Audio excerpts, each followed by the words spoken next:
Well, hello guys. Welcome back to Sendrith. And right now you might be wondering where we are. You're seeing a little bit of a cubby in your face. Well, where we are is we are still right at the Jester spawn, which is right here. These rooms outside are empty, and there's no patrol that enters the room. So I found out you can just sit here, and it turns out you need a nice, safe place to sit because this camp's a lot longer than I thought it was going to be. If you look at my experience bar, you'll see I'm at 86%. That entire amount since the end of the last video has been simply killing the placeholder. And it respawns every 18 minutes, 18 minutes 20 seconds. And I'd say about half of the spawns are greens that give me no experience. Now, they goes all the way up to level 19 or level 20 char bones, but it seems to be slightly more rare than the ice bones and then the greater skeletons and greater scale bones. The greater scale bones are greens that still give experience. Ice bones and char bones are nice, but I get a lot of greater skeletons that I just have to kill without any real gain, except for some bone chips. So, something to keep in mind. Now that I am KOS to the Burynai, I just can't risk the I can't risk aggroing them and having to gate out because I don't see how I would get back here. You know, I mean, I guess if I pulled some really nice calming, but calm isn't as strong as pacify, and we don't have pacify yet. So if we walk on the mob, we're going to aggro them, and those patrols are sprinting around through the center of the hallway. It's really hard to stay out of aggro range even when they're calmed, but perhaps with some good calming I could make my way back down here should I die, but it's not worth the risk because that difficulty is so high. So it's best to just kill the placeholder. In the first video, it seemed like there was a patrol that was coming through there, but something was janky about it. The Burynai would be walking halfway through the floor and be running into the wall. So I think that patrol was actually a bugged patrol, and it wasn't actually supposed to come by. And since then, I've seen it once again, but it didn't come back. I didn't kill it that time, and this time it didn't even come back, unless I miss it. So it's either on like a really extended patrol that only comes back every once in a while, and I miss it most of the time, or it was a temporary bug. But either way, you're safe if you get into a position like me where you have to kill the thick bone skeleton placeholder. You're safe in this room, and you just come out right here, see what spawns without getting seen, and then decide what you want to do. I usually just end up coming over here and nuking it because it's pretty much always just some sort of a skeleton, right? It's pretty much the same game plan. But I always, just in case of that patrol, I always pull it into this room. But nothing's ever happened. I've killed, as you can imagine, so many placeholders. As you can see, I've almost leveled up to 23 just off the placeholders. I wasn't planning on making another video um, at this camp, but I guess it's good to show the perfect way to sit this camp, even if you're KOS to the Burynai, and what you want to do here, especially because once you're KOS to the Burynai, or however you say it, you're not getting back down here very easily. So you really want to not have to do that again. And you're still, as you can see, I'm still getting experience just killing the placeholders. I'm kind of locked down. If I wanted to, I could pull this guy who comes into the room and kill him in the in between. But usually you would probably win this fight. It's not certain though. He's green, but he's a shaman, and we all know how shamans are. They're the worst of the worst because you get them down to 20 something health and they heal themselves back up to 40 something health, and they'll do that 3 or 4 times in a row. So it's a really huge, annoying fight for very little benefit. So I'd rather just sit here and set my timer every time I kill the placeholder. I'm still at 12 minutes right now, so you see, what I'll do is I'll get up to full mana, and even though I could probably go a whole nother round and the buffs would last, I figure I got full mana and I happen to have my attention on the computer right now. Maybe if I was watching something I wouldn't worry about it. But since I am here making this video looking at the screen, I'm just going to rebuff myself. It also gives the chance for more skill ups in that category, which means smoother casting experience for the rest of the life of your character. So I think it's worth overbuffing, I would say. Sometimes in the past I would, if I were really min-maxing, but there's no need to, that's the point, because there's 18 minutes between spawns, I'm going to have full mana anyway. But if I were min-maxing, I wouldn't do this. If I were min-maxing, I wouldn't be refreshing those buffs. until they were about to expire or they had expired. Because luckily with the cleric, your HP buffs bring the HP with it. Unlike druid and shaman HP buffs, those ones do increase your HP mana pool, but it's an empty addition. These actually serve as a heal for the difference, right? So there's no reason not to cast them. I've got Holy Might up in case I do go up against an excavator, because I have decided to do it before. What you want to do is, they don't heal until they dip below 40%. That's how shamans are, right? So as soon as you're nuking them, and then you got to be ready when you know this nuke's going to take them below 40%. You immediately cast Holy Might. That's going to do a bit of damage itself, like 30 something damage, and it's going to stun for a few seconds, and it will give you enough time to pull off another smite before they can pull off a heal. And that's your best bet of racing them to the 0% HP, not letting them get a heal off, throwing that extra stun in there. And if you really wanted to be on top of it, you would forget Expulse Undead, and you would throw in your basic stun, right? So, just in case they pulled off a heal, you have one more stun and nuke shot, because Holy Might will be on cooldown. So that's how you want to take down shamans quick, because if you let them heal successfully and they keep healing successfully by RNG, this seems the number of heals is by RNG in my opinion.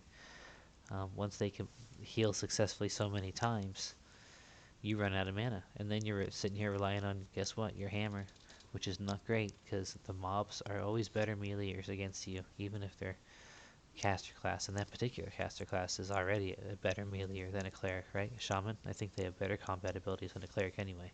But even if it was another cleric, they're like magically better than any warrior player character at the equivalent level, you know? So it's kind of funny. But shamans are the worst, and there's that danger the heals could drain your mana, because with the cleric it really ends up being, since you don't have much melee, it's all that a mana to HP thing, so a healer can really break your back. Anyway, we got a while to wait. I'm going to pause the video until the respawn pops. Alright, so the spawn's going to happen in about 45 seconds. And if you notice, I threw up an Endure Magic and an Endure Cold. And the Endure Magic serves for PvP if someone comes to try to kill me. It helps a little bit. But it's more also for the Shaman. In case I do end up for some reason aggroing that Excavator, he's using some sort of Frost Rift spell. Now he's lower level to me, and it seems to usually do like 15 damage, which might be its max, but maybe I'm resisting some of it. But, you know, when you're sitting here and you're riding at full mana for like 10 minutes straight anyway, there's no reason not to throw in the little extras. Like, this is the perfect time to actually use your Endure Magic spells, because you cast them and you have the time to met up to 100% again without any loss. You know, because you have to wait for the spawn anyway. Alright, so my timer just went off.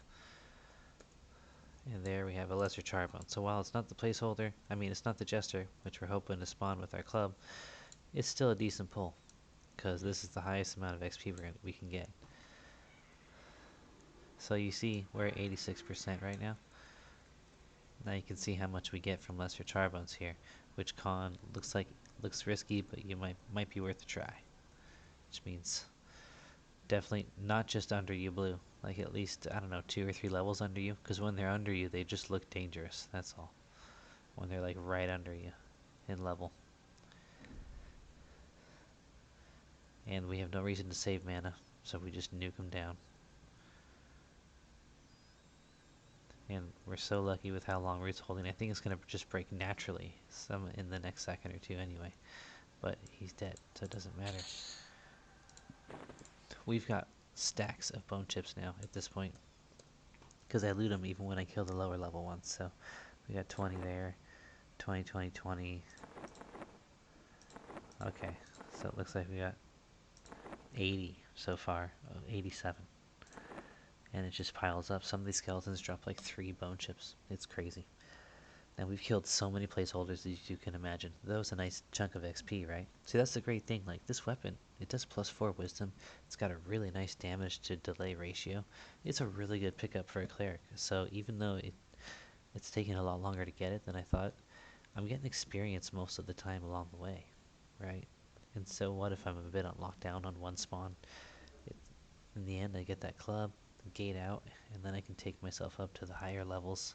I'm no longer going to come down here because the Burynai, my invis or undead, does not work against them, so it's too dangerous. But the upper levels have no Burynai, it's all just undead skeletons, so you throw an invis on, head up to around the level range where you're getting blues. Maybe you find a stairwell and you kill the patrol that comes along that stairwell, and then you're ready to start, single pulling blues. It's that easy. So that's what we'll be doing after we finally get this club off this guy. Now, I did manage to find a glowing skull, which you can turn into the cook, and I really wish I had filmed that because it was an adventure. Like, I calmed the two patrols that are going crazy out there in that hallway right there. One of them comes in here, one of them just goes by. But one of them ran through me and aggroed anyway, and I pulled him back here successfully alone. But he was like a blue, and he really was a shaman. He gave me a run for my money. He used almost all my mana. Then the second time, I was able to calm my way all the way to the cook, and there's an excavator in the cook's room. I had to calm, and then I ran to him. I gave him the glowing skull, and in exchange, he hooked me up with. No, not that one. Where is it?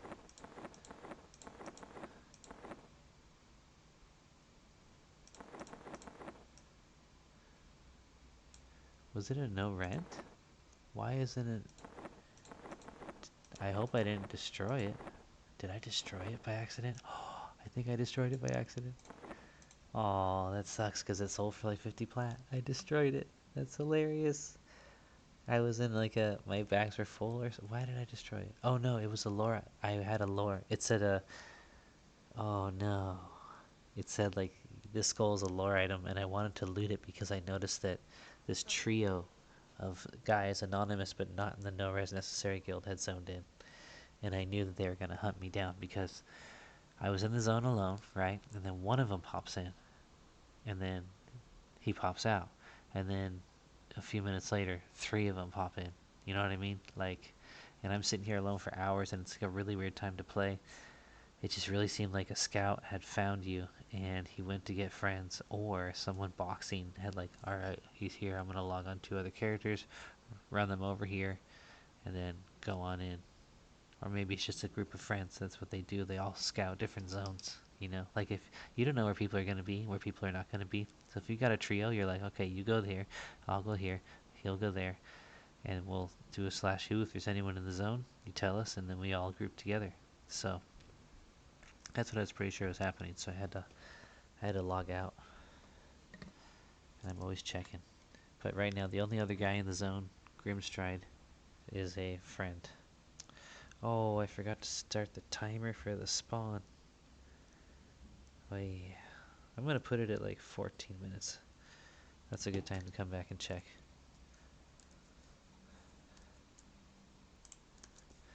Alright, the timer's going off. Let's see what our spawn is today. It's a greater skeleton. It looks like a reasonably safe opponent. Get far too many of these. Come on in, my friend.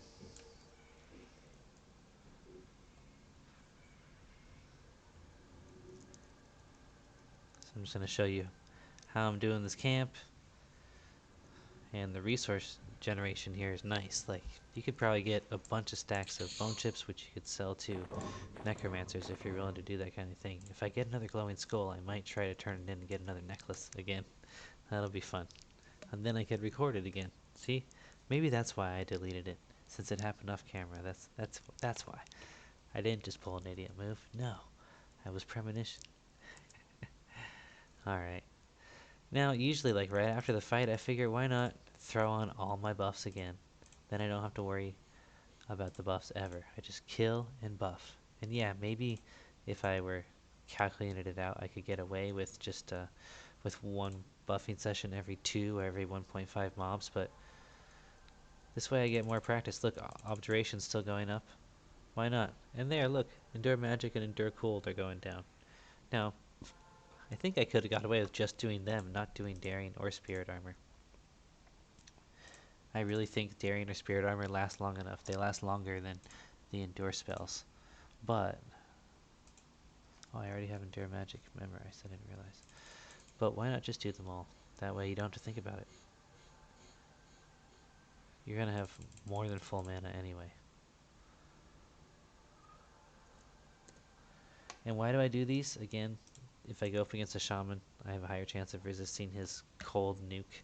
Unfortunately, he does have a decent poison spell, and for some reason, I didn't get Endure Poison. I wish I had, because I would happily throw that on as well. Right now, my poison resistance is one of my lowest resistances at 15. But with the level gap, I should be resisting stuff. But if I had just been able to throw 20 more points on that, I probably would be. But unfortunately, a lot of times his tainted dot lands, and dots are the highest damage, stuff you can take pretty much. Alright, throw a Holy Might up again. I'm always wondering what to put in the last slot. I'm going to put Calm this time. And... oof. Oh yeah, Ward Undead.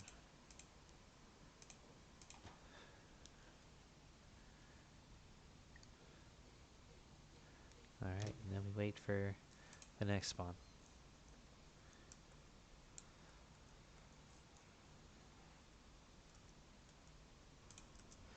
Alright, next spawn in 1 minute, 30 seconds or so here. Just paused my poker show. I'm rotating on my breaks. Got 18 minutes. I'm watching a little bit of a poker marathon, and I was playing GTA. Sometimes I start to watch those shorts on YouTube, and they're interesting, but they're always like philosophical discussion, question, tricks, stuff. I don't know if it's just me or if it's everybody. And it's just like, it after a while, it just all sounds so like, it's all been said, it's all been said. It's very nice, but it's all been said. And I had to like search to find this poker video. I searched for poker and I got a live tournament I've been watching. Although I've been pausing it, so I'm probably like behind now. But the cool thing about YouTube is it seems to... oh, this live video must have finished. So it looks like it's live, but it's not. So that's why I'm able to pause it and resume where I was. So it's nice to watch. Another game. I love watching poker.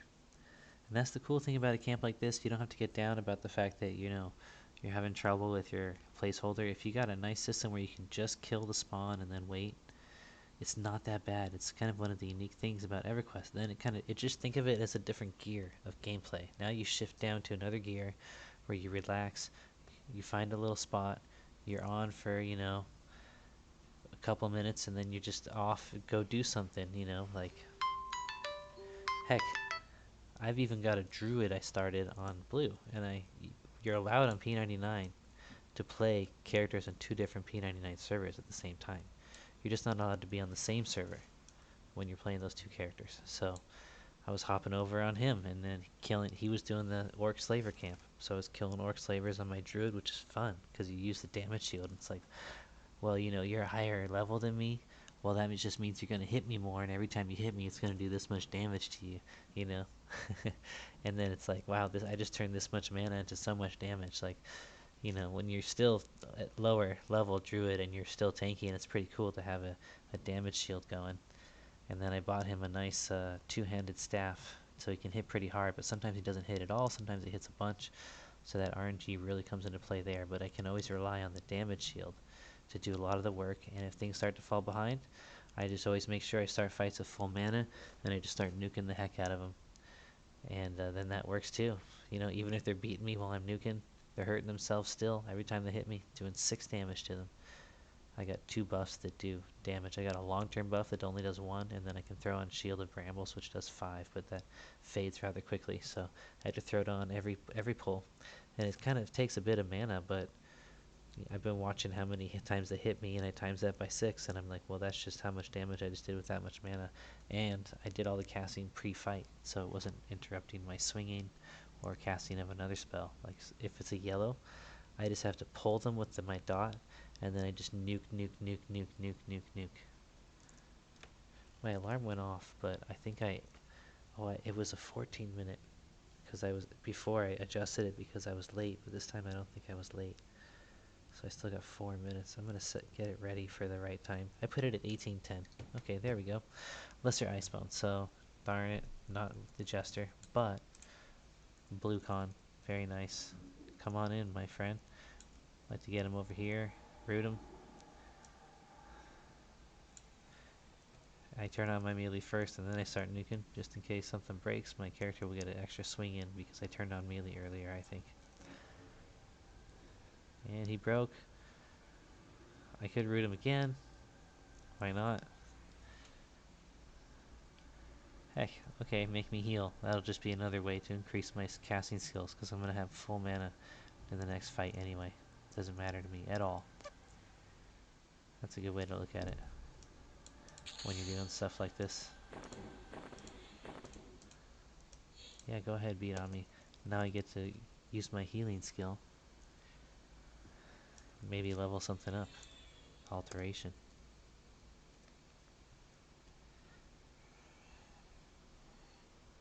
Alright, and now I say rebuff. I didn't even need to heal actually, I forgot. Daring itself is a heal. When I recast it, it will heal for the amount.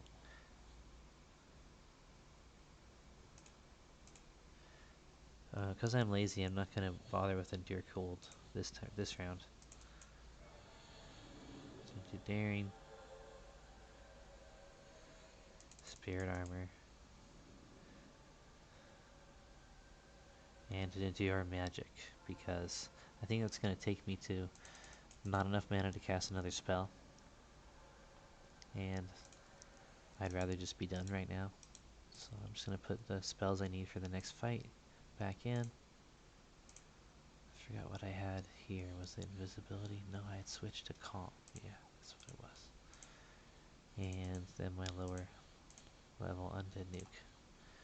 And now I just wait AFK for the next one. Quick check, anyone else in zone? Still just a no res necessary guy. We're safe. Alright, here we are in the spot in the wall I like to stand when I'm just waiting for the spawn anyway, and I got full mana. As you can see, I'm out of aggro range, so I can see it's just another reasonably safe greater skeleton. But I will still aggro them, because they are aggressive. Like sometimes they'll randomly aggro in this, even at this range. Because that's the thing about the skeletons in this tower, they aggro you, even when you're high level. It's kind of cool. I think it's a trade-off with the fact that they don't social. Like if you fear one, he will run by his friends and his friends will not care about what's happening. Alright, see, the reason I really wanted to loot it is because I noticed the other players, so I wanted to take everything off the corpse and destroy it. But since I already had a particular skull, I was like, I destroyed two, and I think I destroyed the necklace I picked up. It was plus 10 HP, I think plus 2, 3, 4, or even 5 intel, I can't remember exactly. I forget if it had plus mana as well, but it was a good piece, but just not for my class. Be a good necro piece. I was unable to wear it because of my race, I believe. But anyway, I looked it up on the wiki and it looked like it was about 50 plat. Oh, I got to start the timer again. I'll do 17 minutes, 10 seconds. Better to get back earlier, and I did talk for a little while before I started the timer. So it's kind of just as simple as that. If you want to mix it up, you can snag this guy. You'll probably win this fight, it's not certain though, so we get some experience from that. Maybe I'll kill one. I'll show you how I do it. Hit him with Smite, does 82 damage per nuke. And then you just go into combat with him.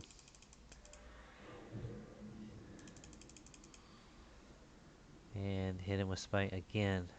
And now the next time I hit him with Smite, he's liable to start healing.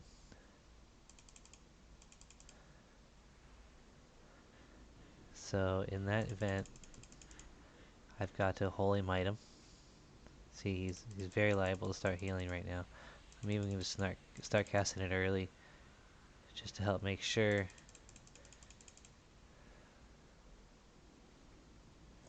There, now I got him running. They can beat him down. I can root him if I want to be extra safe, but there we go. And that's how I handle the shaman ones. Helps reduce their healing a lot to throw in that stun nuke. I recommend the stun nuke because why not get some damage, get them closer to 0, get them closer to running. When they're running, they don't heal. Almost all my mana. Oof. If he had gotten a heal off, might have been in a little bit of trouble. That is another thing about the stun though. the damage to mana ratio is not as good as it is with a normal nuke. I think it's only 10 mana less. It's like between 50 and 60 difference or something like that. But it does like, let's see, the Holy Might does 32 damage, whereas Smite does 82.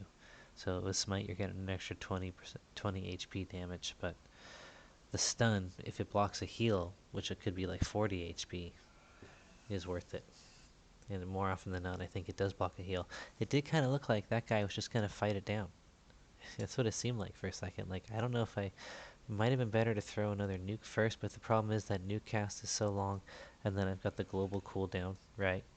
Where I've got to wait, and then I can start to cast Holy Might. And if I like started casting my big nuke, and then he started casting heal right away, and my nuke didn't luckily interrupt him, he was probably going to pull off that heal before I could Holy Might stun him. So I'm like, I'm just gonna Holy Might stun him now, and then nuke him. And I was a little worried actually. I'm like, this isn't actually gonna kill him. And then I was thinking, well, maybe he'll be low enough that I'll get a couple of lucky melee hits, like 12, 24 damage, and then the nuke will be like 106, and I'll still be overtaking his healing. But as it turned out, he was such low HP that he just wanted to try to run away from me. So that's a good thing to keep in mind. Just like, that's a good reason to throw that stun in there, because it guarantees you get another nuke. And at that point, he might just try to run, so you guaranteed there's no heal that way. And handle it. You gotta really be careful, because you saw how low a mana I got. Now, I did start the fight with, like, 72 mana, so you can start with 100, but even then, like, what if you healed twice? You know, how much can you nuke before you're out of mana, and then you're going toe-to-toe with this NPC? So, I recommend this strategy. This works the best. I had a couple close calls. So now I've been blabbing on. Gonna buff up again.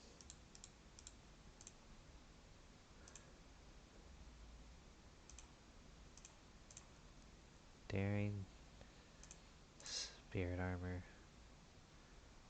and Endure Magic. Those guys are always so low now that I don't even care about the cold. Like, let them hit me with an Ice Nuke. I'll be happy that they're casting Ice Nuke instead of a heal. That's the way I feel. Like, HP is not really the issue on that fight, because they can't hit me very much because they're green to me now, you know, and so my defensive skills do get the better of them at that level distance. We're about to ding. We're at 97% now. I always make sure that right after buffing I switch back, because I made the mistake of buffing a mob when I was trying to finish it off with a small nuke. I gave him daring instead because daring was still in my 5 slot. So I was like, oh god. I saw his HP go up 1%. I'm like, what? And then I looked. It's like, oh jeez. Let's throw a calm in there just in case that patrol ends up coming through. And again with the ward undead. And then we wait. Again, I forget to set the timer. Oh no, I did. That was an in-between thing. And I still got 12 minutes. 12 minutes. So you see I've killed another mob. And I've buffed myself. And I'm back up to like 40 mana. And I still got 12 minutes to wait. So easily can throw that patrol in. There's no reason not to. I'm just worried about getting an ad and then getting overwhelmed. Because I'm so worried if I die here. You know what I mean? I can't really get back. It'll be too hard to get back. The benefit is that I can stand above here and I can do slash corpse and I can summon my corpse to me up above. So corpse recovery is going to be no problem. What's going to be a problem is getting back to this camp and being able to grind this mob, because yeah, this is taking a while, but the weapon is really nice. The more I look at it, the more I realize it's really nice. I showed it to you in the last video, but why don't I just look it up right now in case someone didn't see it or someone forgot. Considering like our current level, right? I'm going to look it up first and then I'll share the window so you can see as well. The Iksar Berserker Club here. Okay.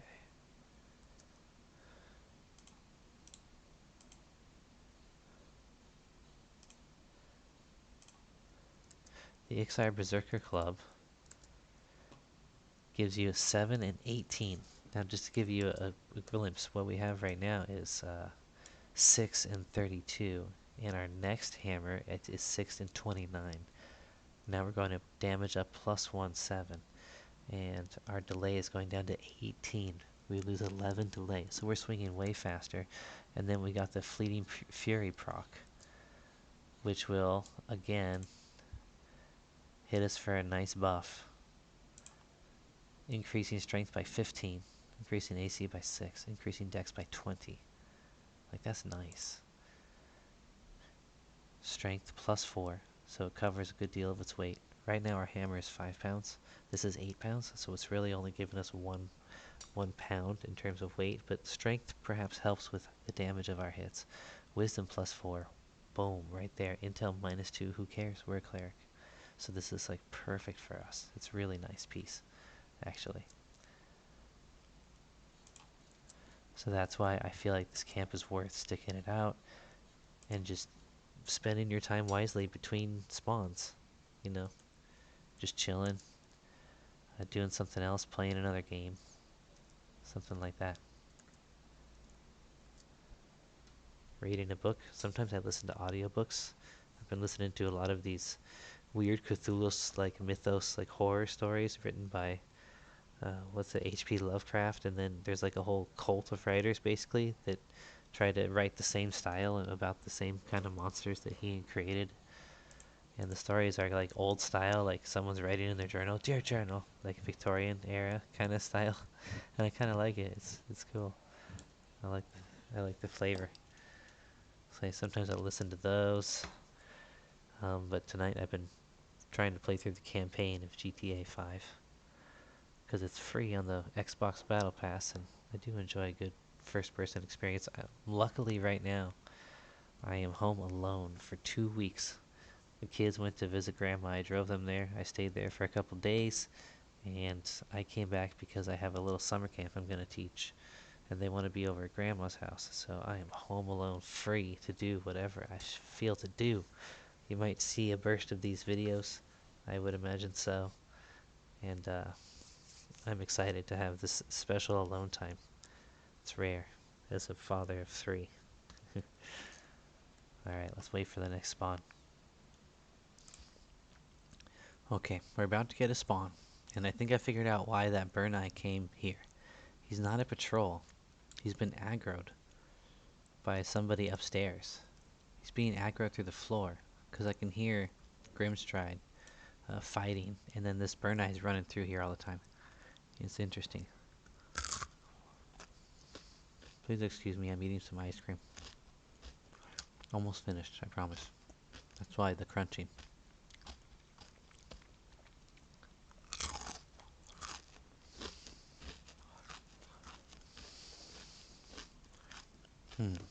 My timer says 10 seconds, but I think I had to estimate because I didn't start it right away, right? But now I gotta stay inside here. I can't stand against that wall because I don't want to aggro that patrol right now.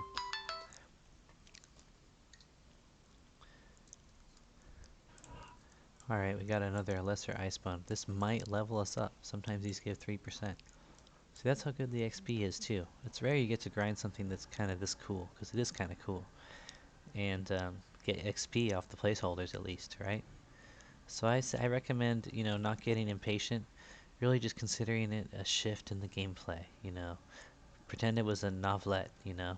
He dives into the dungeon and time seems to take on no meaning, you know. Skeleton after skeleton he kills, and yet he still does not find the club of the Iksar Berserker. But he grows stronger.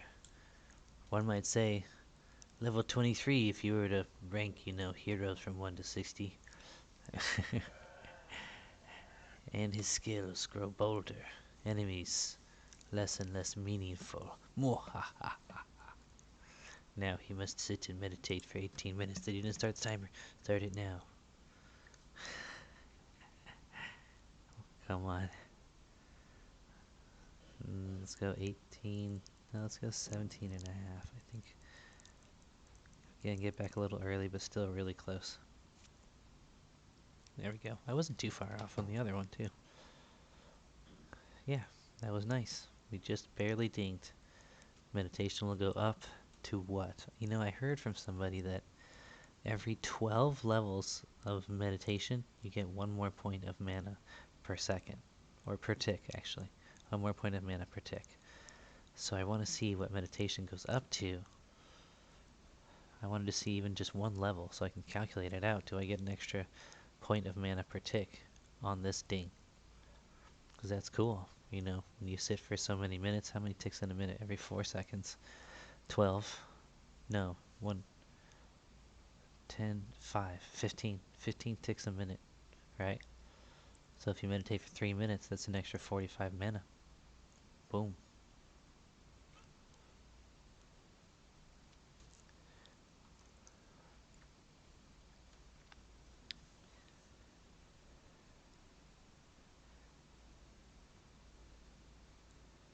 When you just think of it as just 1 extra point every tick, it sounds so meager. But then when you calculate it out, it's a huge improvement. Less resists, less getting hit. So I'm really glad to ding here. It just makes the rest of the tower a little easier. We're not going to be here much longer, but I really would like to milk like 25 out of it, because it seems like the other places I'm going to go to are a bit dangerous, and I want to have, against the living mobs, I want to have a better level ratio, and against some of the mobs I'm aiming for, which I'm hoping are not representative of the lowest level in the zone, but the ones that drop that chest piece I'm after. I think they must be like tier 2 of the zone. So I think there'll be stuff I can grind to get up to be strong enough to beat them. But they're like shamans and they're like 24. But I'm really hoping to stay in the area and get that breastplate, because that's a cool one. I've never seen it before, and I kind of like it even more. Not just for the stats, 10 magic resistance. I kind of would prefer 10 magic resistance over 8 magic resistance, even with 8 to all the other resists. Although, you know, both sound good. And I might end up going back to Crushbone, you know, level 24, 25, and going and trying to crush Emperor Crushbone. That'd make a nice video too, right? And then getting that Dwarven Ringmail coat. He can drop, or he does drop every time. I don't know. I think it's more common than this. This is getting, well, maybe, I really think the club should be common. I've killed about 4 or 5 jesters, and 2 or 3 of them had two-handed fine steel swords. Still have one in my pack, which I think I'm going to end up just getting rid of. I don't know. It might be worth the wait compared to the plat I would pick up and wait. I'm not sure. They're pretty. They sell nicely. So I'm kind of holding on to one. I kind of want to see. And then just destroying copper and stuff. But, yeah, anyway. Meditation's going to go up to 120, which means, yes, I think I get an extra tick of mana once it hits that point. Not that it matters at this particular camp. Did I remember to buff yet? I don't think so. Now's a good time. Halfway through. It really helps make sure you have the buffs for the fight. Especially the endure ones, which don't last as long. But I'm pretty sure if you buff even just after the fight, they last long enough to the next spawn. Still, it feels nice to buff in the middle instead.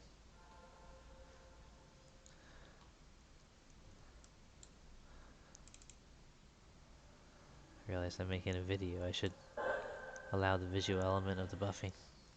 Even for myself, I suppose. The thing is, I'm trying to hug this corner just to make sure I don't aggro the patrol out there. Alright. Alright, so my timer just went off. We should have a pop. We have another thick bone skeleton. So I've had to kill quite a few of these guys. This one's conning green. Usually they con blue. And these are the ones that caught one single kill costs you your faction with the Burynai. So in the beginning, I was really naive. I had this idea like, oh, the Jester's going to spawn like every other time, and every other time he spawns, he's going to have the club. But I was sorely mistaken. I thought maybe I can at least get him before I get any thick bone skeleton spawns and get that club. But I've had to kill quite a few of these guys now. So you're definitely going to lose your faction with the Burynai, which means hold on to this spot. You know, play it safe. Play it real safe. You want to be able to camp out here and just chill here until you get that club. Because you're not going to be able to get down here again very easily. Luckily we can gate out. Just getting out would be tricky too. Although what I would probably do is try to calm my way or lull my way as far as I could, and then I would, once it failed, then I would DA up. I might even have DA in Divine Barrier. Do we have Divine Barrier already? I don't think so. So we just have a Divine Aura. I would Divine Aura up and just run for that zone line. Try to get up those stairs, run through the tower with the Strat run, and try to get to that zone entrance. It's a good chance he could make it, but maybe not. I don't know. They got some casters and stuff, but they're lower than us significantly. Most of them. A few blues, mostly high greens. Again, forgot to start the timer. Let's chop a minute off. 17:31. I was thinking it's better to be early, but why not just be late? That way you know it's there when you come back. And what's the rush? But at first, I need to take care of some dietary concerns. More summoning of food and drink. Again, another reason that I'm thinking this is a good idea to take the time to kill a single spawn like this is a lot of my abilities still haven't capped out. And if I'm casting buffs regularly, I'm practicing my different abilities. I don't think alteration really needs to be separately practiced, i.e. healing yourself. We're going to do enough of that, and that seems to level up pretty quick. You know what I really wish they had in this game? I wish wisdom points would actually contribute to the heal being a little larger as well. I think that would be a cool added bonus for wisdom, maybe even just for clerics, right? That would be pretty neat. Alright, let's summon some food and drink. Luckily our hammer just stays until we log off. Don't have to worry about that at all. The only thing we have to worry about here is another player coming to gank us, really. But usually whenever I see one in the zone that's not a no-res necessary, I just camp out, come back later. Like I said, I got a druid on blue I like to play. I've also got a necromancer on blue I like to play.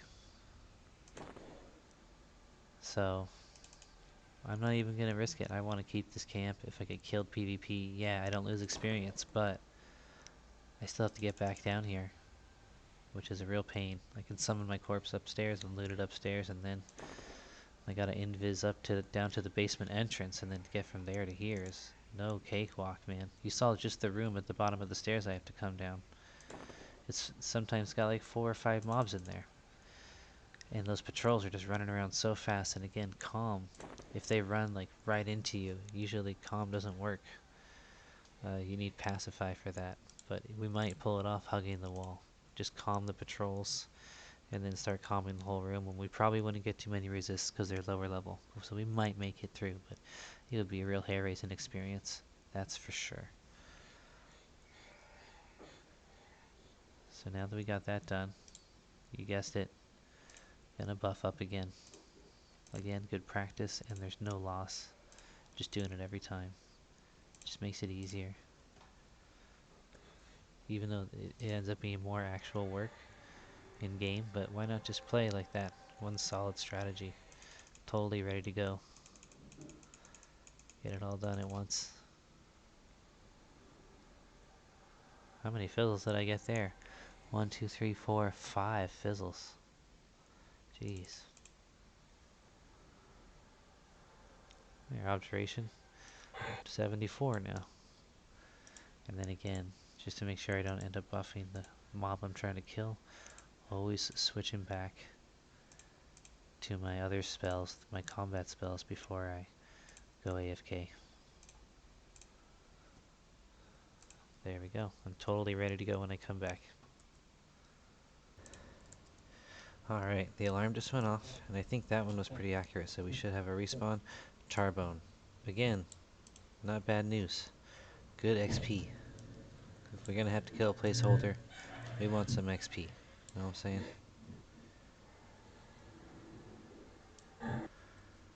Now, tonight's my Xbox night, so pretty soon my friend in the US is gonna get up and be ready to play Xbox, at which point I'll end this video. I feel like I showed the spawn very nicely, how to easily camp the Jester spawn. I'm sorry I didn't get to show you a Jester. Bad luck, but I promise you, I know firsthand he spawns here. This is the spawn point. This room is perfect for just camping that single spawn until you get what you're after. As you can see, these guys take a beating. We're lucky the root's holding so nicely. Now we're up to 7% already. See? We are cruising. We are cruising. Even in this slower version of the gameplay. In fact, I think that's a good place to end it right there. See you guys next time.